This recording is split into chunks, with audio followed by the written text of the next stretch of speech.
ونستعینہ ونصلی علی رسولہ الکریم اما بعد اعوذ باللہ من الشیطان الرجیم بسم اللہ الرحمن الرحیم ولو اشرکوا لحبط عنہم ما كانوا یعملون صدق اللہ العظیم۔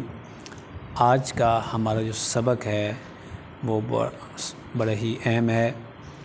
آج ہم دیکھیں گے کہ قرآن پاک کے اندر ان اور لو اور اذا ان کے جو استعمال ہوا ہے اس میں کیا کیا چیزیں مختلف ہیں اور اس سے ہمیں کیا سبق ملتا ہے، تو بہت ہی اہم سبق ہے۔ اس حوالے سے کئی ہمارے جو اختلافات ہیں وہ اس چھوٹے سے نقطے کو سمجھنے سے حل ہو سکتے ہیں۔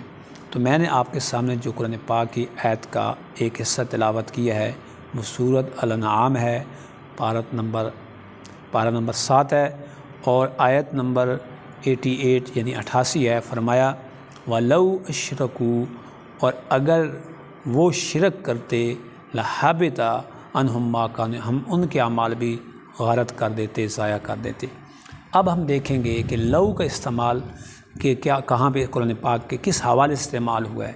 اب یہاں پہ انبیاء کا ذکر ہے اور انبیاء کے ذکر کے بعد یہ فرمایا جا رہا ہے کہ اگر انبیاء بھی شرک کرتے تو ان کے اعمال بھی ضائع کر دیتے، لیکن قرآن پاک کا یہ معجزہ دیکھیے کہ یہاں ان کا لفظ استعمال نہیں کیا گیا، لو کا لفظ استعمال کیا گیا ہے۔ اور اس کا یہ قانون ہے، اس کا قانون یہ ہے کہ لو جو ہے وہ ناممکنات کے لیے استعمال ہوا ہے، یعنی جو چیزیں امپاسبل ہوتی ہیں، جو چیزیں ناممکن ہوتی ہیں، قرآن پاک کے اندر لو کا استعمال وہاں پہ کیا جا رہا ہے۔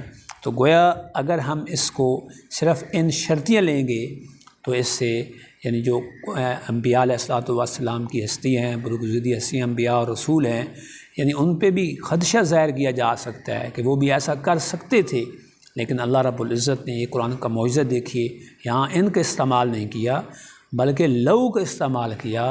اور لو کا یہ قانون ہے کہ لو ناممکن چیزوں کے لیے استعمال ہوتا ہے۔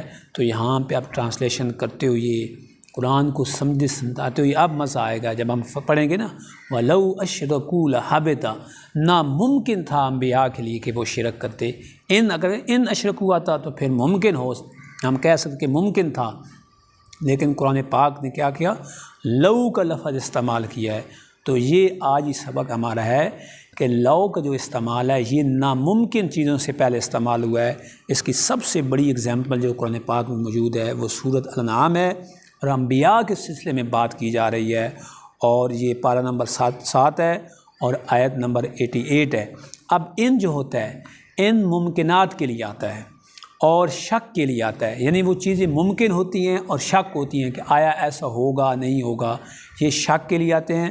اور لو جو ہوتا ہے یہ ناممکن چیزوں کے لیے آتا ہے، اور اسی طرح اذا بھی اسی فیملی کا ایک ہمارے پاس لفظ ہے، یعنی تقریباً ایک ہی فیملی بن جاتی ہے، ان ہے، لو ہے، اذا ہے۔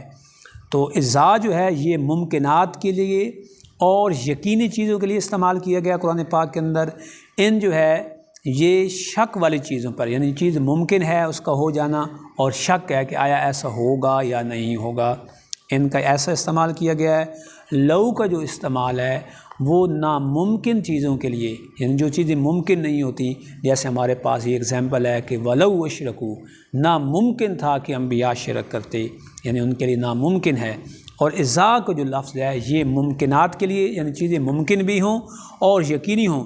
اس کی مثال میں آپ کے سامنے ایک کوڈ کر دیتا ہوں، یہ سورۃ الدہر ہے، پارہ نمبر 29 ہے اور اس کی آیت نمبر ہمارے پاس ہے 20۔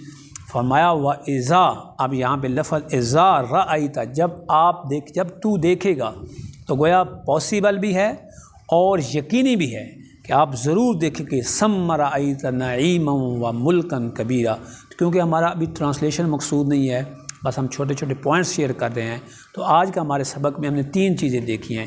ان کا استعمال جو ہوتا ہے یہ ممکن چیزوں کے لیے اور لیکن ان میں شک ہوتا ہے، ان کے لیے استعمال کیا گیا ہے۔ لو کا لفظ جو ہے یہ ناممکنات کے لیے استعمال کیا گیا ہے، اور اذا کا جو لفظ ہے یہ ممکن چیزوں کے لیے اور یقینی چیزوں کے لیے استعمال کیا گیا ہے۔